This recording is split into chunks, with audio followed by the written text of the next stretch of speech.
Good afternoon, everybody, and thank you for being here.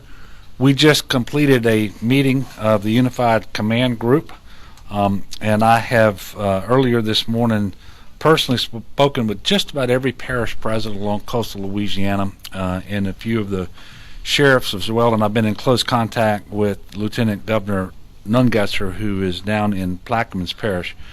Tony Robinson from FEMA and Congressman Graves was able to join us for the UCG meeting, and he's here with us, and I thank him as well. As you all know, Barry is now a hurricane. The guessing game is over. It made landfall as a hurricane with 75-mile-per-hour winds. It is easing onshore slowly at 6 miles per hour. That's one of the challenges with this storm. We would like for it to pick up pace a little bit, and so that it would move through the area a little quicker. It is expected to move up the center of the state, exit somewhere on the Louisiana-Arkansas border, and again, the quicker it could do that, the better. The track did shift slightly to the west. However, it is well within the cone that we were told to expect from the National Weather Service, and so there were no real surprises there. Rainfall remains the primary hazard. We are still looking at 10 to 15 inches of rain with the possibility of higher isolated amounts. As we all know, however, it doesn't take much saturation of the ground so that even slighter winds can have a devastating impact with respect to trees falling onto houses and highways and so forth, as well as utility poles. And so power outages will be significant, and in fact are already significant in some areas of the state. And while rainfall remains the number one threat, we're also experiencing storm surge flooding that will continue throughout the day. Tropical storm force winds will also likely impact much of the southern part of the state. In fact, if you look at it, they're going to extend from Cameron Parish in the west over to Lake Pontchartrain in the east, and now well north of Alexandria as the storm continues to move north. Anytime you have storm like this, there is a possibility of tornadoes, and so we ask people to be very careful with that. We are keeping a close eye on the rivers across South Louisiana, all the way from the Mermentau in the west to the Tangipahoa River in the east, and actually even further than that, but with particular eyes upon the Comeet and Amite rivers here in the capital region, based upon regional experience that we had in 2006, very close to, if not slightly higher than, the crest in August of 2016. That is obviously not good news here. We expect the Amite to crest right around the crest at the 1983 flood levels. Now, that's a little better than in 2016, but still a very serious flood threat. Some good news is that the gauge at the Carrollton gauge, I should say, of the Mississippi River in New Orleans is now expected to crest at 17.1 feet. As you know, as of yesterday, we were expecting that crest to be 19 feet. Even at 19 feet, we didn't anticipate river overtopping the levees anywhere. We can say now that the rivers will certainly not overtop the levee anywhere on the Mississippi. The U.S. Coast Guard did rescue 11 people from their flooded homes in Ile de Jean Charles this morning in the lower portion of Terrebonne Parish. That area is outside the hurricane protection system of Terrebonne and was under a voluntary evacuation order. And I want to pause to thank the Coast Guard for doing that. Incredibly important that those services were available, and they have the expertise and the equipment to be able to make those rescues even by air during the period of the storm when most other air assets are not able to fly. And so that's another federal resource that has been brought to bear here in the state of Louisiana to protect life, and that's critically important. I do want to clear up a little misinformation that's been going around. The overtopping that has occurred in Plaquemines Parish is not the Mississippi River levee. It is a back levee in the vicinity of Myrtle Grove, and it points further south. At this point, Highway 23 in Plaquemines Parish has not been overtopped. It has not been closed, but that is certainly possible going forward. And this validates, I believe, the decision that President Kirk Lapine made to have a mandatory evacuation in the lower portion of Plaquemines Parish. We actually anticipate, and so we are not surprised by what has happened. But what everyone should understand, no Mississippi River levee has been overtopped, and not a single levee in the state of Louisiana as of right now has failed or breached.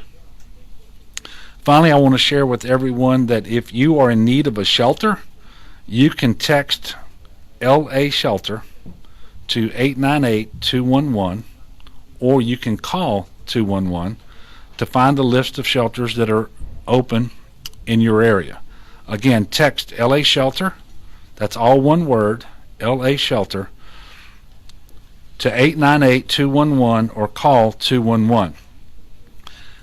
I also want to caution everybody, this is just the beginning. I ask everyone to stay vigilant and be safe. This has always been projected to be a rain flood event, and it will be. The vast majority of the rain that's falling right now is falling in the Gulf. That will soon change as the storm continues to move north. We have planned, we have prepared, we have stationed, we have pre-positioned assets, including buses and pumps. Shelters are open, and more are opening around the state. We need you to continue to stay in touch with the news sources. Heed the advice of local elected officials. Do not attempt to go sightseeing.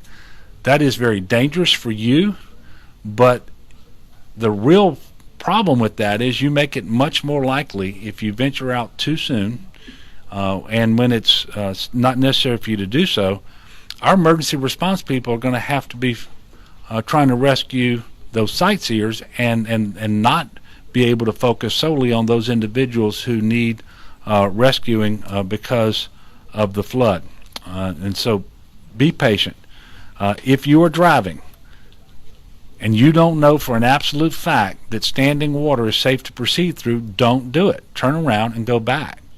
That is the source of most fatalities in floods, at least here in Louisiana, over the last several years.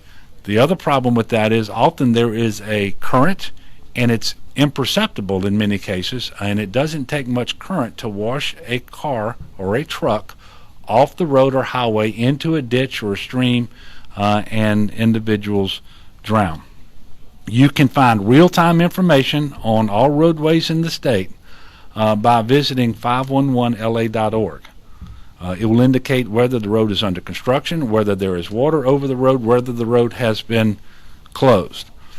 Be patient as it relates to cleanup activities too. Don't get out before it is safe to clean up. Understand that any wire on the ground should be presumed to be energized.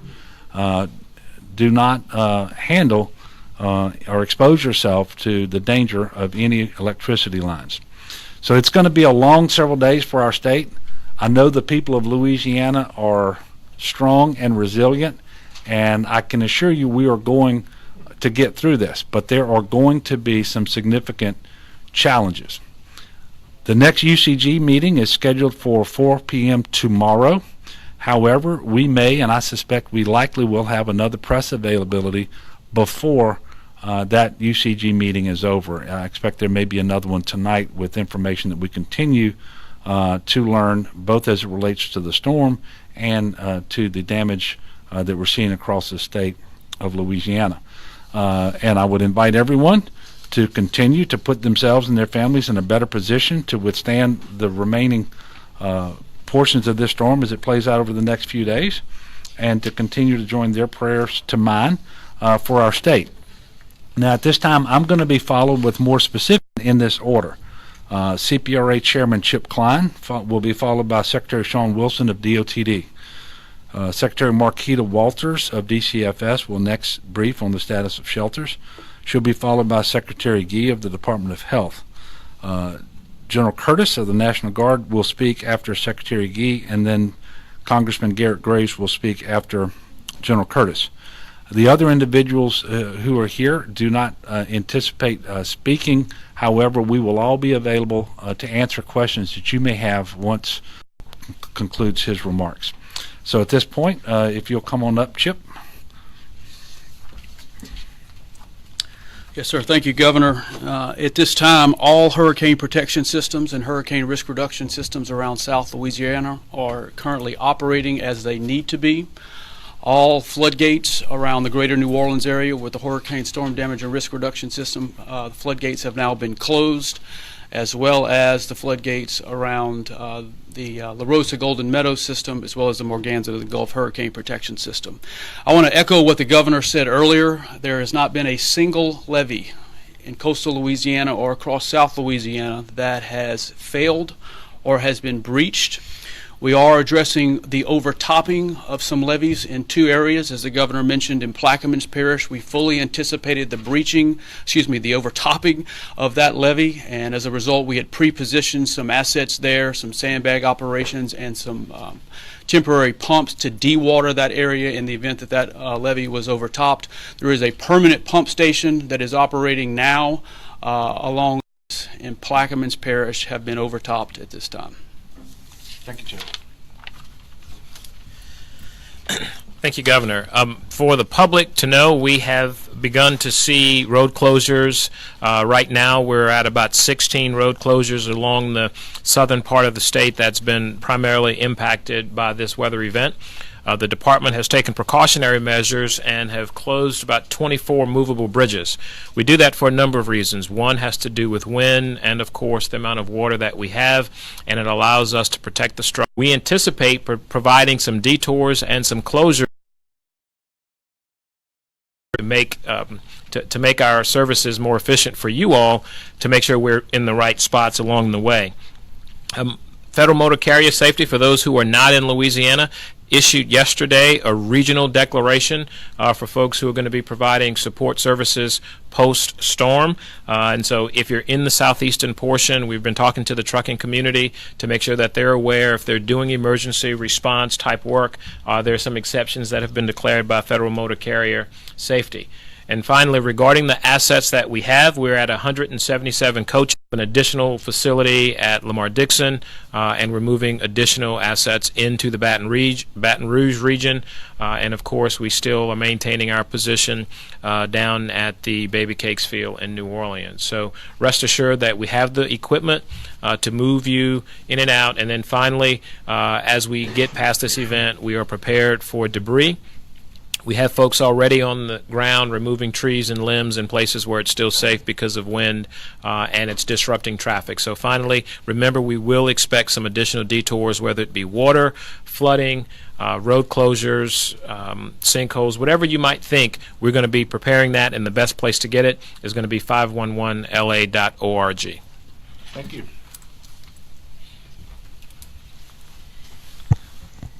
I want to begin by thanking the parishes across the state that have worked with us to open shelters and take care of their local residents. We have 28 shelters open across the state right now. The bed count last night was 315 people. We do this count at midnight so that populations fluctuate during the days, and so you may hear different numbers of, oh, there were 400 people here or whatever. We brief you on the number that slept in a cot in a shelter anywhere in the state, and that number was 315 last night. We are staging right now in Baton Rouge and Lafayette to take any overflow of that, and of course to be prepared for search and rescue efforts that we know are coming. If you are looking for a shelter, we have this neat new nifty flyer that you have, and for those of you with print media, as the governor said, you text LA Shelter, one word, to the number 898-211. 898-211, and that will give you a listing of all the shelters that are open and give you information about those. You can also call 211 if you want more information. So we will continue to brief you with numbers of people that spend the night in shelters, but if you're looking for shelter information, that 211 text or call is your best route. The Department of Health is actively taking care of 3 facilities that have evacuated. One has evacuated to our medical shelter, special needs shelter in Alexandria. There's additional beds and capacity available there. If you have a medical special need, do call 211 so you can make sure that you go to the appropriate place. You may have local resources available to you that you may not be aware of. In New Orleans, Rosenwald Center is open and available and staffed. After the event, you will need to test your wells if you've had some flooding in your area, and we will have kits available. Please call 211 to find out where you can get those kits. Look on our Office of Public Health has notifications about mold conditions and recommendations about impacts to your health from possible flooding. So do keep in mind that there will be conditions that might lead to more mosquitoes, more mold, and take care of yourself in that case. Certainly do call 211.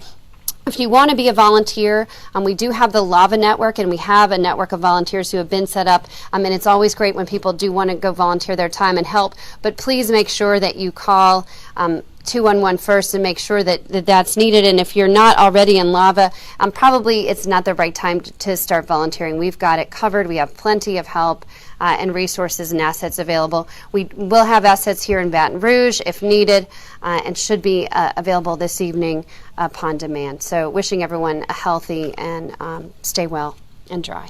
Thanks. Yeah, as the governor mentioned, we still have 3,000 Louisiana Guardsmen on duty. Predominantly, they're still positioned in South Louisiana, so the greater New Orleans area, I-12 across I-10 and south. We have some ongoing missions, but we're mostly getting focused in the aftermath to get ready to do search and rescue really across South Louisiana and as it's needed. Do security missions. One of the things we focused on the last couple of days with FEMA is making sure we had commodities moved in so that we were able to provide food and water as needed to our citizens in the aftermath of this storm. We'll tell you we're starting to look at Central and North Louisiana as the storm moves north to try to make sure that we're set in those areas to do search and rescue, security, commodities distribution, and whatever other requests we have. With that, Governor, thank you. And so he is not here to brief. And so with that, we're going to open the conference up for questions. Yes, sir. Is there anything yet that has surprised you about the storm or your team? Where it is, rainfall, winds, anything? No, we're not surprised, but I will tell you that this storm has our attention, and it should have the attention of everybody across the state of Louisiana. I think it's probably helpful in at least as it relates to making sure that folks are cognizant of the dangers and the threats that we had severe flooding here in 2016. In a certain smaller portion of East Baton Rouge, we had a significant flood on June 6th. We were able to compare the expected crest of the Comeet and Amite, for example, to what has happened recently here, and I think that gives people some idea of what they can expect. So I don't know that we've been surprised by anything up to now, but it is early. Most of the rain continues to fall in the Gulf, and so I have every reason to believe, as the way these things usually unfold, before it's all over, Mother Nature will throw a few curveballs at us, but it really hasn't happened yet. Yes, sir. You mentioned 11 people on Terrebonne Yeah. being rescued. Is there any other search and rescue going on now? Not that I've been briefed on, and look, this is fluid. Something could have happened since the UCG meeting was over, but the only search by the Coast Guard and by air, and of course we do have other means of conducting search and rescue, swift boats, high water vehicles, and those sorts of things. Is anybody else aware of any additional? So we haven't had any yet, but we do anticipate search and rescue being necessary from the upland flooding that will result when the rain falls, the rivers swell, and so forth. So that's really what the focus is that has moved into the Livingston Parish area. It's a Texas task force specifically around search and rescue as well. Yes. Governor, the Comeet River, you said it's expected to reach Yeah. higher than. Yeah, and that's measured by the depth at Jewel Road. Can you talk about the concerns there and what people should expect if that's to happen? Well, first of all, it's going to play out over a period of time. And so nobody should look out their door and say, well, the water isn't rising now, so I think they're overestimating it. This is going to happen not just as rain falls in the immediate vicinity over the next number of hours, but as rain falls north as well, because all of that rain is going to flow south. And so obviously we think the prudent thing to do is first of all, give this information to individual residents of the area, but also to local elected officials. It will inform their decisions about additional evacuations, be they mandatory or voluntary. Also, the opening of shelters, how many shelters that we anticipate need to be opening, and so forth. But the other thing that gives us a lot of cause for concern is the levels of rainfall that we're talking about in those rivers are also going to fall elsewhere in Louisiana too, in rivers that don't have quite that experience recently. And so those residents and business owners in close vicinity to those rivers haven't experienced it like happened here in 2016. So again, this is a very serious storm, and I guess that's the real message around the COMEET. Differing rain levels for this storm, but it's slow moving and it's sitting on top of us. A lot of people that we talk to have a lot of anxiety comparing the slow moving, heavy rain dump storm to 2016.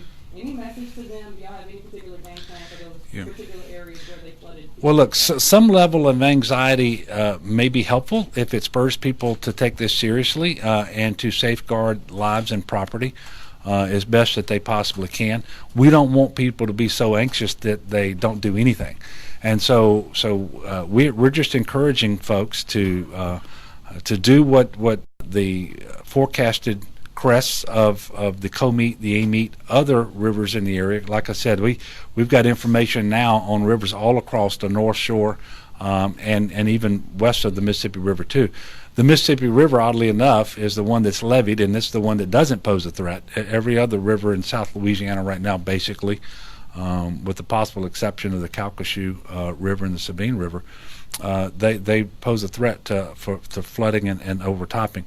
And if we get the levels of rain that we're talking about, you don't need downtown Baton Rouge the way it did on June 6th. And so we're trying to make sure that everyone is paying attention and taking necessary precautions.